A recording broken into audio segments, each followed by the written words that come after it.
Access will take you back to Qualcomm Stadium, where San Francisco 49er Colin Kaepernick is addressing the media as we speak. Felt good to be back on the field. A little more successful outing than the last one. Felt like we got in the rhythm offensively, had a couple long drives. Our offensive line was doing a great job up front. Our receivers and tight ends were making plays. Things went well. How did the media, Eric Reed, join you in a different sort of way, with the needle, etc.? It was amazing. Me and Eric had many conversations, and he approached me and said, I support what you're doing. I support what your message is. Let's think about how we can do this together. And we talked about it at length, and we wanted to make sure the message that we're trying to send isn't lost with the action that's coming along with it. Just being a military town, how did it feel getting moved every single time you were out on the field? Well, I think it's a misunderstanding. The media painted this as anti-American, anti-men and women of the military, and that's not the case at all. I realize that men and women of the military go out and sacrifice their lives and put themselves in harm's way for my freedom of speech and my freedoms in this country and my freedom to take a seat or take a knee. So I have the utmost respect for them, and I think what I did was taken out of context and spun a different way.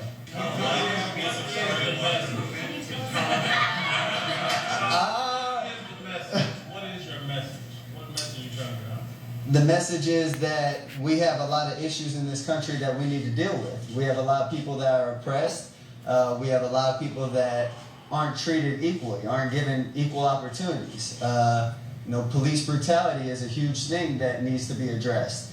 There are a lot of issues that need to be talked about, need to be brought to life, and we need to fix those things. And along those lines, Colin, how disappointed are you that the further we get away from your protest first being noticed, we're talking about everything but your message? Well, I think that's something that's hard for this country to address, is what the real issues are. And coming to the point where we can admit that these are issues. And once we admit that, we can deal with it, we can fix them, and we can make this country and these communities a better place. Are you disappointed to you that people are focusing on everything else except your message? Yeah, it is disappointing because it takes us farther away from the end goal, which is making the communities in this country a better place. Does any of that fall on you in terms of articulating a clear message? You said police brutality, you said a lot of issues. That's not that clear. If you're going to make this type of bold stance and you want people to talk about the issues, you have to lay out the issues clearly. So do you plan to go beyond this protest that you're taking right now? You took a knee today. Are you planning to take it a step further than just sitting out the national anthem? Yes, I am planning to take it a step further. I'm currently working with organizations to be involved and making sure that I'm actively in these communities, as well as donating the first $1 million I make this year to different organizations to help these communities and help these people.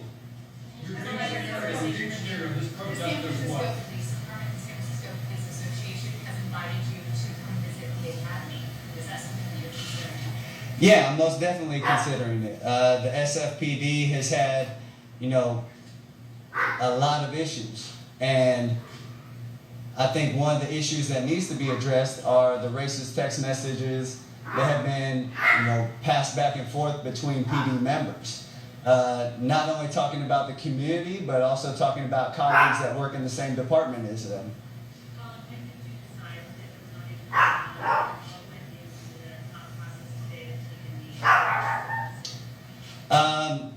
It was something I was thinking about to try to make sure that I'm not just talking about something, but I'm actively being involved and actively trying to make a change in these communities. And I've been very blessed to be in this position and be able to make the kind of money I do. And I have to help these people. I have to help these communities. It's not right that they're not put in the position to succeed or given those opportunities to succeed. And as far as taking a knee tonight, Eric, as well as myself, had a long conversation with Nate Boyer, who is a military vet, and we were talking to him about how can we get the message back on track and not take away from the military, not take away from pride in our country, but keep the focus on what the issues really are. And as we talked about it, we came up with taking a knee because there are issues that still need to be addressed, and it was also a way to try to show more respect to the men and women that fight for this country. What was it about this article that caused you to reach out to him? It was, really just the feelings he had. It was an observation and how he felt, and as I talked to him, as we had that conversation, those are discussions that this country needs to have. While I was talking to him, he mentioned 22 military vets a day commit suicide. But this country will let those vets go and fight the war for them, but when they come back, they won't do anything to try to help them. That's another issue. And these issues need to be addressed. Was the knee a religious symbol as well? Was that any religious overtones taking the knee? No, there was no religious overtones with that. Which organizations are you working with, Colin? What's going through your mind for God Bless America, and then you applauded at the end?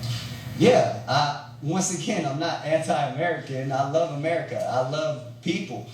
That's why I'm doing this. I want to help make America better. And I think having these conversations helps everybody have a better understanding of where everybody is coming from.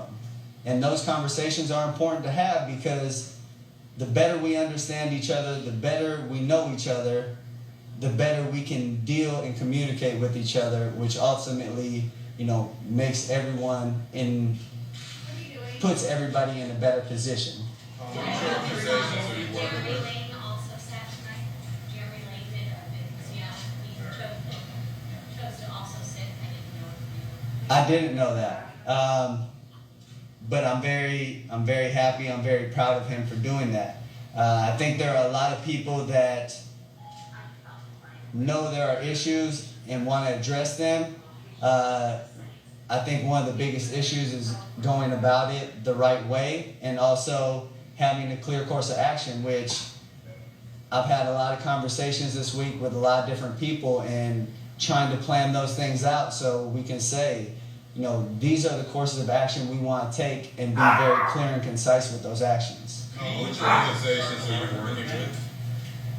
There are a lot that we're currently working with and trying to figure out what's the best way to go about this and what we can actively do. I really don't want to get into specifics as far as organizations, but we've had a lot of discussions in that area. You said a lot of organizations. No. My day is spent with my teammates in meetings at practice. I spend 10, 11, 12 hours a day on football. This is something that we're doing in our personal lives as far as taking a stand and trying to fight for people's rights. What's the dream for you get done with all of this, or you come to a point where maybe you feel like you don't need to take a meeting, or what would be the dream result? The dream result would be equality, justice for everybody. This is really something about human rights. It's about the people. This isn't about anything other than that. And some people aren't given the same rights, aren't given the same opportunities as others. And that's really what the issue is. Colin, Matthew Bell said that your team has kind of grown closer with you this whole event than it was anymore. Most definitely. I think, I've seen my team grow a lot this week. And it is the open discussions because I think in a lot of cases, there's barriers up because you don't know my background, I don't know yours, and we just assume things based on race, based on where you're from, based on what I've heard your past is. And we can't do that. We have to have these conversations. We have to understand each other better, and ultimately that brings us closer together, which I've seen with my team. A handful of charges tonight tell me that they support what you're fighting for. I'm wondering how many players have reached out to you privately to say they support what you're fighting for? I've had, numbers of players do that. I think there are a lot of conversations happening not only in NFL locker rooms but around the country. I've also had, friends that aren't on football teams say, I respect what you're doing, I support you, and I've had more conversations about human rights and oppression and things that need to change in the last week than I've had in my entire life. And the fact that those conversations are happening is a start. Colin, when you were afterward, you were signing autographs and taking photos with Google fans, and you seemed really genuinely happy and relaxed to be in that group. And what did you get out of just that? It really meant a lot that those people came out and supported me at night. And I think they knew it wasn't going to be an ideal situation or circumstance because some people might not completely understand what I'm trying to do. But I love being with people. And the fact that they were out there, they were excited, it genuinely made me happy. And I wanted to try to show my appreciation by going over and talking to them and, showing my support for them. Did anybody say anything that stuck with you? Yeah, more than anything, the people just saying, we support you, we're with you. Don't let anybody deter you from what you're trying to do. And I think that sticks with me because a lot of those people are the people that I want to give equal opportunities to. The other day, you might get released. Maybe you understood it, that the possibility was there. How much do you want to keep this job with this team right now? This is a phenomenal organization, and I've had great conversations here. I've had great memories here, and this team has given me, the opportunity to become the man I am today. And I'm grateful for that. I'm thankful for that. And San Francisco has become my home. Do you think the possibility is lessened over the last few days just because of the conversations you have with teammates and maybe even the front office? I hope it's lessened. I've had conversations with people. They really do understand what I'm trying to do and who I'm trying to help, and I think that's huge. Understanding each other is a big step towards treating each other the right way and getting towards that goal of equality. In light of some of the recent conversations that you've had, how long do you plan on continuing to take a knee, and will it be taking a knee? No, at this point, I think it will continue to be taking a knee. As far as how long this goes, I'm not sure. I want to be able to affect change, and I think there are a lot of other people that want to as well.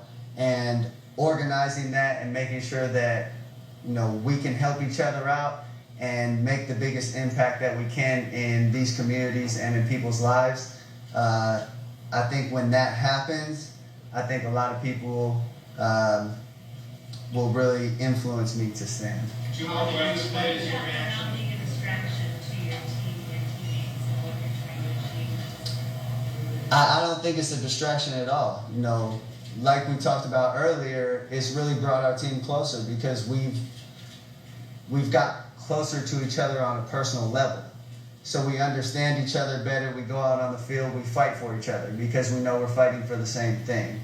And I think it showed tonight that our team is willing to fight for each other. We're willing to go out and play hard, and that hasn't distracted us from football.